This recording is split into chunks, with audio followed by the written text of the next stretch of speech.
My parents asked me for $115,000, claiming it was for a medical emergency. Right before my wedding. Turns out, they lied. They used it to fund my brother's extravagant honeymoon instead. I'm 26. Just got married to the love of my life after 6 years together.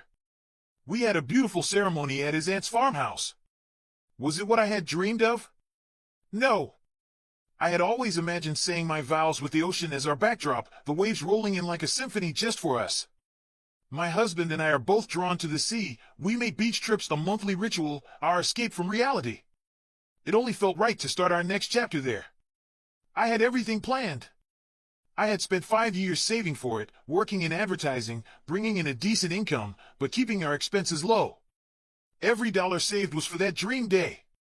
A luxury hotel by the shore, a view of the endless blue horizon, an unforgettable experience for our guests. It was supposed to be magical. Then, my parents came to me. A couple of months before the wedding. My mother called, her voice trembling. My father was sick, she said.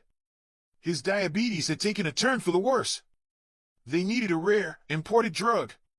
Insurance wouldn't cover it. The cost? $115,000. What could I say? He was my father. He needed me. There was no hesitation. I transferred the money. But something wasn't right. Every time I visited, my father was in bed, but he didn't seem that sick. When I asked my mother for medical reports, she dodged the question. When I suggested moving him to a hospital, she insisted it wasn't necessary. How did that make sense? He was sick enough to need a drug so rare that insurance wouldn't cover it, but not sick enough for hospital care? My gut screamed at me. Something was off. I didn't want to accuse them without proof. What if I was wrong? What kind of daughter would that make me? But the pieces didn't fit. And then, the real cracks started to show.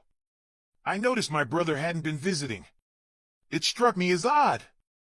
If Dad was truly sick, wouldn't he be there? So I asked. My father said they didn't want to worry him. He was young. He had work. They wanted him focused. And yet, they had no problem letting me spiral into panic. After weeks of unanswered questions, I called my brother. He finally picked up. I asked why he hadn't been to see Dad. His response floored me. He'd been on his honeymoon. I didn't even know he had left. My parents had never mentioned it. There were no social media posts. No updates. Nothing. I asked why he hadn't told me. He laughed. Said it was meant to be a surprise. He'd return after a month with pictures, stories, memories from Europe. He hadn't planned on telling me at all, but my frantic text about Dad had shaken him. He had immediately called our parents. Their response? Don't worry. We're fine. They had reassured him. Brushed off my concerns. Dismissed my panic. Told him everything was okay. I was the only one who had been fed a different story. Still, I tried to rationalize it. Maybe they didn't want to ruin his honeymoon. Maybe they wanted to shield him from stress. But deep down, I knew. I had seen my father. I had heard my mother's evasions. Then my brother said something that shattered everything. He admitted that if Dad were truly sick, he'd feel guilty for not being there. But he didn't feel guilty because our parents had been the ones funding his lavish, month-long honeymoon. Every alarm bell in my head went off. I asked. When he finally revealed the cost of their extravagant trip, my stomach dropped. The numbers he casually threw at me, $112,000 to $155,000, weren't just outrageous, they were downright shocking. He and his wife weren't holding back. The finest hotels, the most exclusive restaurants, lavish shopping sprees, every indulgence imaginable, all under the justification that they'd only get this honeymoon once. And the worst part? Every cent of it was being covered by our parents. In that instant, everything clicked. The so-called medical emergency was nothing but a fabrication. There had never been an emergency, no hospital, no crisis, no desperate situation. That's why they had no paperwork, no proof, no explanation that made sense. It was all a lie, a grand deception spun to funnel my money straight into my brother's dream vacation. My hard-earned savings, which I had entrusted to my parents in good faith, had been funneled into funding this absurdly extravagant getaway. That was their wedding gift to him. I sat there in disbelief, listening to my brother brag, completely oblivious to the sting of betrayal that was boiling inside me. He went on and on about how our parents had gone to such great lengths to ensure he and his wife could have the perfect honeymoon, making up for the grand wedding they had never had. He was ecstatic. Meanwhile, I felt like the ground had just been ripped out from under me. That money had been meant for my wedding.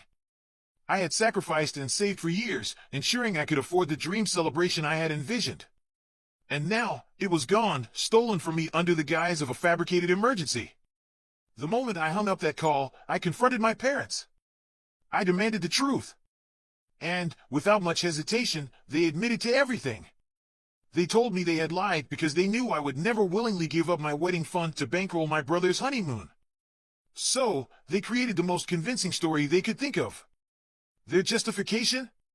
My brother had been struggling at work. He had been feeling low, discouraged. They wanted to give him something to lift his spirits, to let him enjoy life without the stress of money hanging over his head. And since they couldn't afford to gift him that themselves without jeopardizing their retirement, they had turned to me. I was young, they reasoned. I had years ahead of me to earn that money back. It was just money, they insisted. They would pay it back, eventually. But for now, they needed me to be selfless, to put my brother's happiness above my own. This honeymoon had supposedly given him a new lease on life, pulled him back from the edge of depression. Shouldn't that be worth it? I was furious. I had already come to terms with the idea of a smaller wedding if it meant preserving my father's health, but this was something else entirely. I had sacrificed willingly before, but this wasn't a sacrifice, it was theft. I demanded my money back before my wedding. I needed it to cover the costs I had already committed to. My fiancé's family was contributing, but I still had responsibilities. I had planned and budgeted meticulously. My parents had never promised to pay for my wedding, they had made that clear long ago. They had given me a choice, they could either fund my college education or my wedding, but not both. I chose my education. That meant my wedding was my financial responsibility, and I had accepted that. But when my brother had gone to college, I asked him once if our parents had forced him to make that same impossible choice. He had laughed in my face, as if the very idea was absurd. I had never confronted my parents about it. I had been young, dependent on them, and afraid of the consequences of calling them out. I swallowed my resentment, knowing I couldn't afford to challenge them at the time. But now, I couldn't stay silent. I told them, point blank, that they had always favored my brother. They tried to deny it, but the truth was glaring. I wasn't going to let them brush it under the rug this time. I wasn't going to let them dismiss my pain as insignificant. I demanded my money back, refusing to let my dreams be sacrificed for their endless coddling of my brother. Their response? They couldn't pay me back in full before the wedding. It would take years, they said. Years.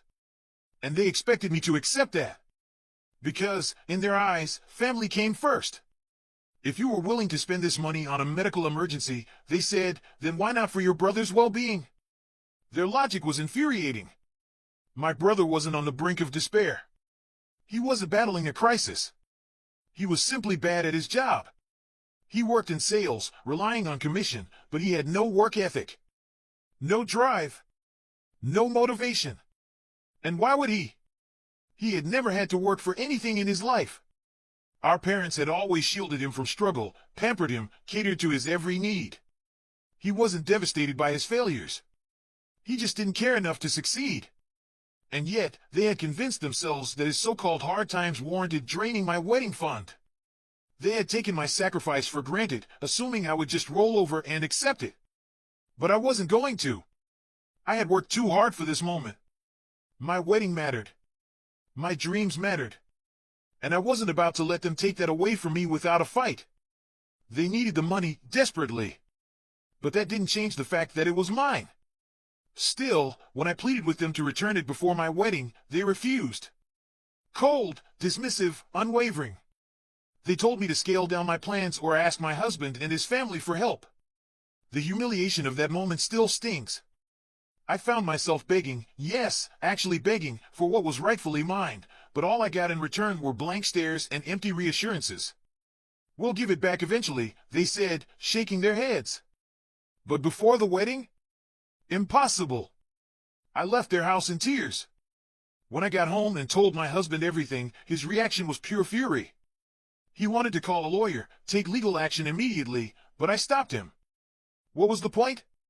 There was no paper trail, no texts, no emails, no contracts. Just spoken words, words that meant nothing in court. Fighting them legally would only drain us further, pouring even more money into an already hopeless situation. It wasn't worth it. Instead, we had to face the harsh reality of adjusting our wedding plans. Then, an unexpected lifeline. My husband's family, horrified by what my parents had done, stepped in to help. His aunt, a kind-hearted woman with a beautiful farmhouse, offered it to us for free. It wasn't the beachside wedding we had always dreamed of, but when I visited the venue for the first time, I just knew this was it. The rustic charm, the open skies, the peaceful atmosphere, it was perfect. My husband had already seen it before, but as I stood there, taking it all in, I felt a deep sense of relief. This was where we were meant to start our new life together.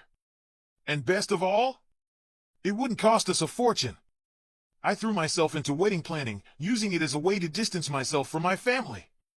Cutting my parents off was an easy decision, but my brother? That was complicated.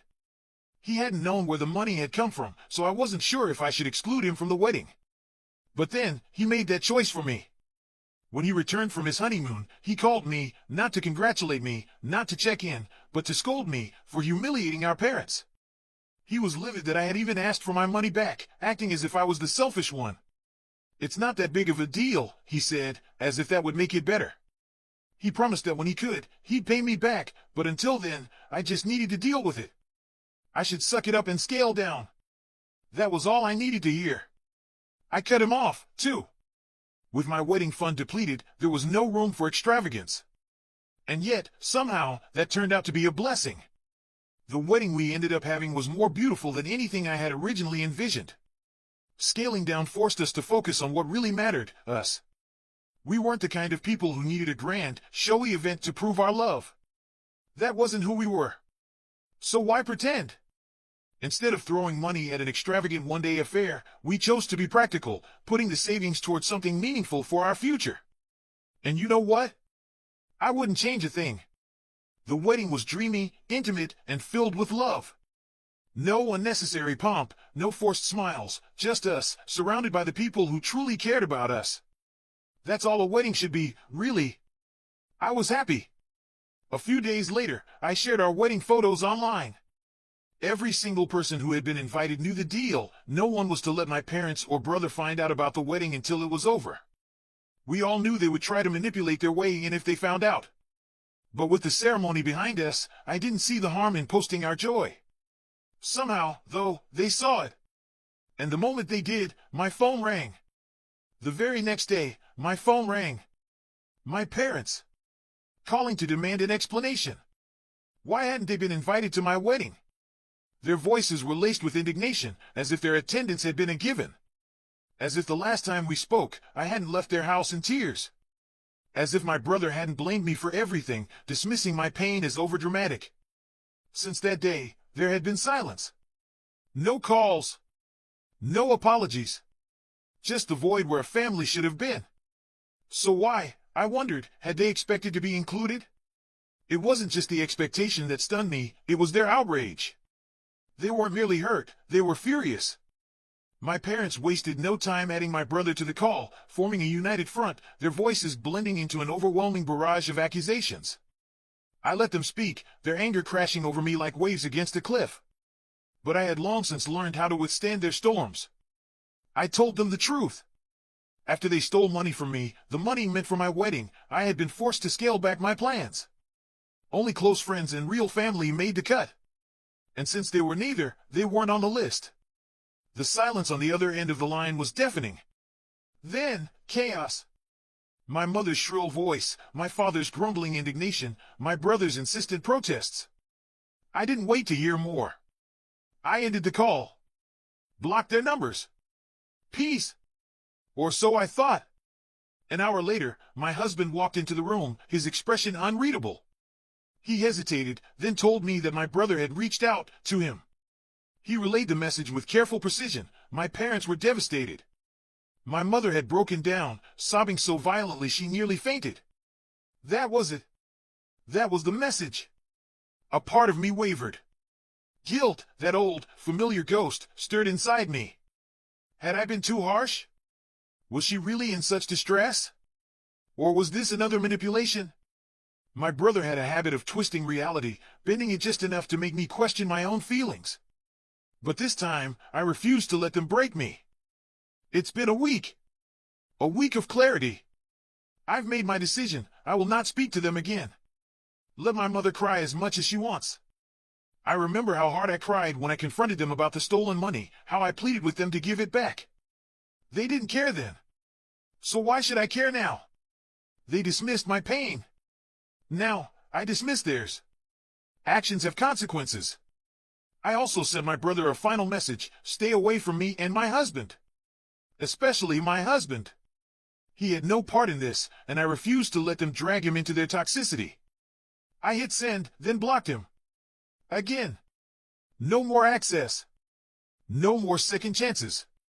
But if I had a way to take them to court to get my money back, I would. My husband thinks it's possible. We started consulting with a lawyer, weighing our options. The challenge? Proving it. They took the money under false pretenses, claiming it was for a medical emergency, only to hand it over to my brother for his lavish honeymoon. The betrayal still burns. We need evidence. A confession. Something to hold up in court. It won't be easy, but I refuse to let them walk away unscathed. I deserve justice. And I will fight for it. Yesterday, I told my brother, once again, to leave my husband out of this. Naturally, he did the opposite. When my husband got home from work, his face was tense. My family had reached out again, bombarding him with texts, demanding he convince me to unblock them. When he ignored them, they escalated. They showed up at his workplace. They waited outside, lurking like vultures. The moment he pulled out of the parking lot, they followed him. Honking. Tailgating. Forcing him to acknowledge them. He recognized my brother's car. Knew it was them. And knew they wouldn't stop. If he ignored them, they would follow him home. That was the last thing he wanted, to bring their madness to our doorstep. So he pulled over. My brother got out. Walked up to the window. We need to talk. There was a diner nearby. My husband, already exhausted, decided to get it over with. He took a seat, watching them settle in across from him, their expressions grave, their tone serious. My brother was the first to speak. This isn't fair. Not fair? He went on, explaining how he thought I was overreacting. That cutting them off over some money was extreme. That implying we weren't family anymore was cruel. Family. They had stolen from me. Lied to me. Betrayed me. And now, they wanted to play the victims? My husband sat there, listening. Taking it all in. He knew one thing for sure: if they thought he could convince me to change my mind, they didn't know me at all. They were trying to win him over, hoping he could remind me that family was everything, no matter the circumstances. They wanted him to make me see reason, to stop throwing tantrums over every minor misunderstanding, and to stop acting like a spoiled brat. My parents insisted they'd return the money to me eventually. But not all at once, of course not. They had already explained that to me 1,000 times, and now they wanted me to be more understanding. After all, my brother was struggling at work, and my parents were nearing retirement. They painted me as the villain, as if I was making a mountain out of a molehill. They said I was overreacting, but my husband, he handled it differently. Instead of confronting them, he played along. He pretended to be on their side, feeding into their story. He told them he'd talk to me, but it would make a bigger impact if they reached out personally. So far, all they'd done was accuse me, but my husband convinced them that if they owned up to their mistakes, that would calm me down. And, believe it or not, they bought it.